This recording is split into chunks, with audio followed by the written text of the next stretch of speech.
My name is Clara and I'm a triple negative breast cancer warrior. I had my lumpectomy surgery 2 weeks ago in Waterford hospital.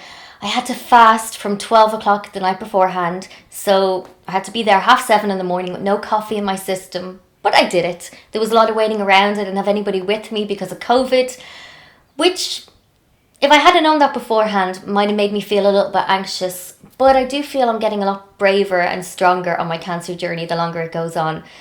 I was somebody that used to even be scared of butterflies. I'm still a little bit scared of spiders, but getting there. I had to wear this little cap and disposable medical underwear. I was absolutely glamorous. Before surgery, I did have to go down to radiology for a wire localization.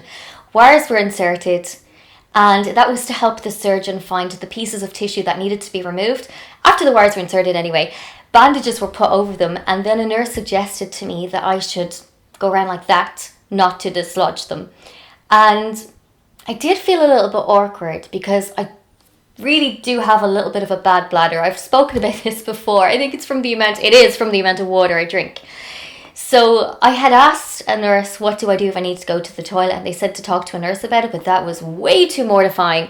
So when I did need to go, I mostly just kept that one up because there were more wires on that side. And then I used this hand for the medical underwear to come down. When I was in radiology, I also had a dye inserted on both sides to help the surgeon identify the nodes and remove them. The funny thing about this dye is, when I woke up, my skin was a completely different colour. It was like I was a little bit orange and sunburnt, and one of the nurses asked me if I had fake tan on. I'm not sure if this is a normal occurrence or if it was just me. I was supposed to have my operation and be out the same day and sleep in my own bed. But I think I had my operation about 4 o'clock or maybe 4:30, going by the last text messages that I sent out to people before I was sent down to the operating room.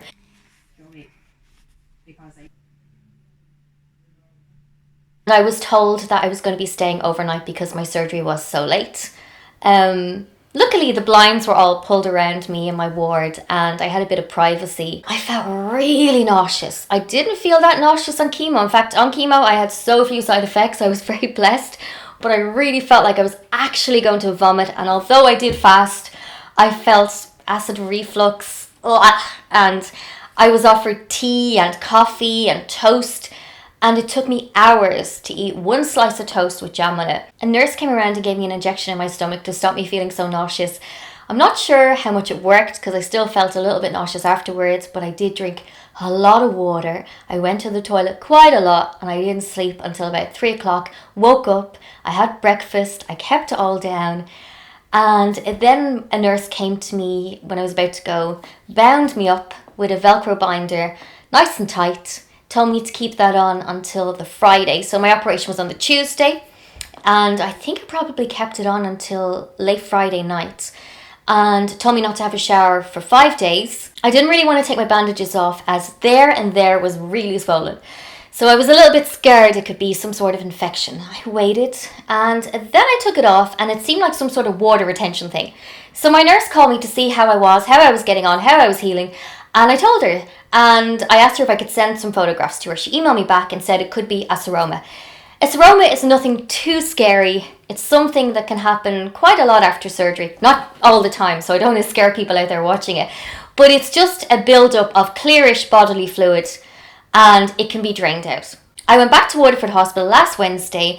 A needle was inserted into the seroma. I didn't feel it because it's so numb there. And fluid was drained out with a syringe.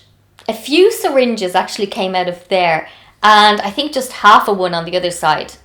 And my nurse did say to me that it's not usual that people get them on both sides. I was warned that the seromas could come back, and my nurse booked me in for an appointment the following week. They did return with a vengeance by Sunday, and I've been back trying to sleep on my back the last few nights. It's not that it's painful, but it's really awkwardly sore, if that makes sense.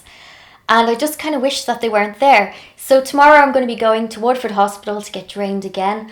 And I'm actually excited to get some relief again. I never thought I'd say I was excited to get stabbed and drained by needles, but yeah. Overall, I do think my lumpectomy went well.